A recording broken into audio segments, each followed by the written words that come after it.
A picture is worth 1,000 words, right? This one is probably worth more than 1,000,000. And I love every single sentence of it. It also reminds me of the video that I made earlier with the hippies. You got the same thing, a very impressionable young person spewing ideas that probably don't belong to them. And the expression, the facial expression of this gentleman, it's absolutely beautiful. It reminds me of another video, which happened around 2014, where you had a lot of liberal students, and they were talking how glorious the Soviet Union was, and how amazing socialism is. And this guy, which fled Russia in order to find refuge in the United States, he went there and started talking to them, and was like, no, you're wrong, wasn't like that. And the liberal students, instead of trying to rearrange their opinions, instead of like trying to reassess their stances, they were like, no, you're wrong, you just don't know, you were part of the capitalist class, you fled, blah, blah, blah. It's pretty much what we're seeing here. I do love the fact that this lady doesn't look like she went into any of these countries. Probably never visited once. And most likely doesn't know what China has to think about her. I mean, China is very specific when it comes to the ideology. And by the way, this is whataboutism. Like, China has its own problems. But when it comes to describing the left in America, spot on. Now, the reason I made this video is to actually address this. Like, this actually triggered me. Alright? Reproductive justice. The United States versus North Korea. The United States demonizes North Korea, but which country actually takes better care of their families? So, the United States demonizes North Korea for several reasons. Number one, because it's a dictatorship.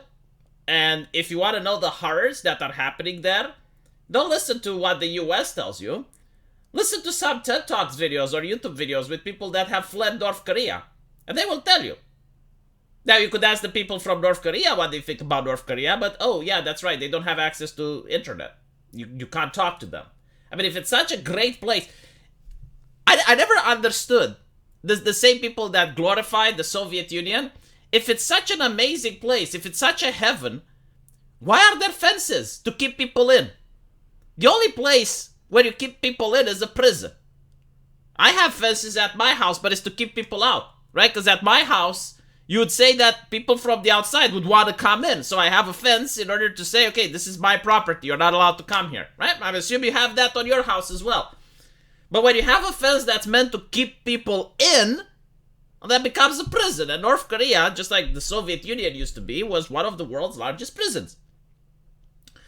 So, besides that, North Korea threatens to nuke the United States on a yearly basis. It took, I believe, like 4 years pause while Trump was in office and stopped threatening to use the nuclear weapons. But yeah, that's why the US demonizes North Korea. It's not out of the blue. It's not because of racism or something like that.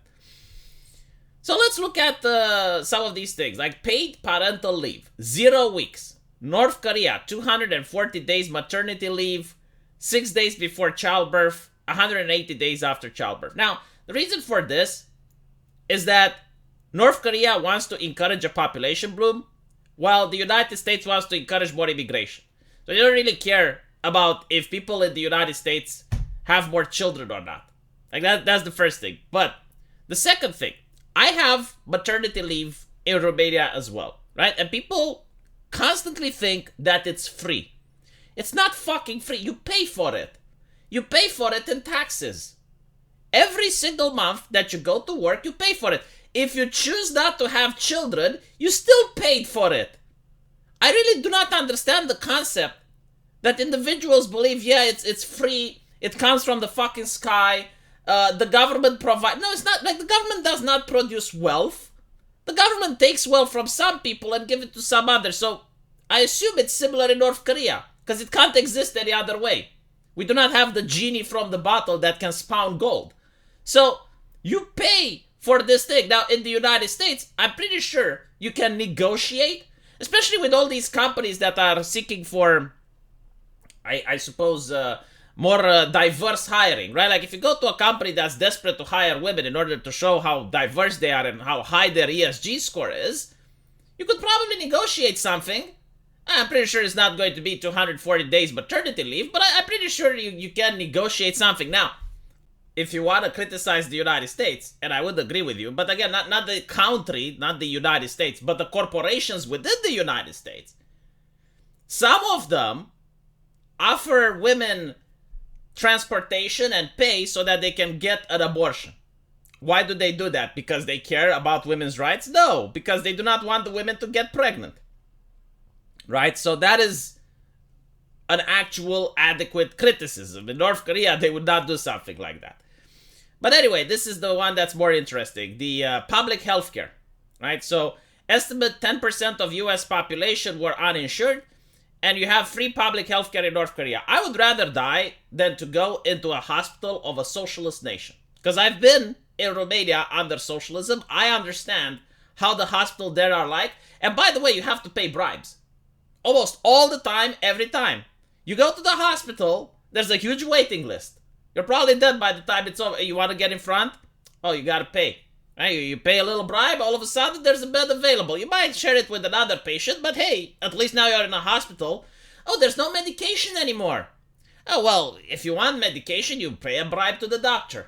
Oh, there's a huge waiting list until you get your heart surgery. Oh, you pay a bribe, right? But it's free, right? It's free healthcare. Now, of course, there are some countries that made an exception to this, but we're talking about North Korea. I definitely assume, excuse me if I shouldn't assume, I'm the assumer now. I assume that North Korea has the same system from within the Iron Curtain. Almost every single nation under the Iron Curtain worked the exact same way. And, if I have anyone in the comment section that went to China, please tell me how a Chinese hospital is like. I would really be curious to know, like, do they treat you if you don't have money, even if it's free? Regarding public healthcare, you also have to pay for it, right? Every single goddamn year of my life, whether I need to go to the hospital or I don't, the government takes a huge chunk of my earnings. I'm paying for it, right? So I might not even need healthcare. Like if a person, let's say, never gets sick, never needs a hospital, and then passes away in a car crash at the age of 40.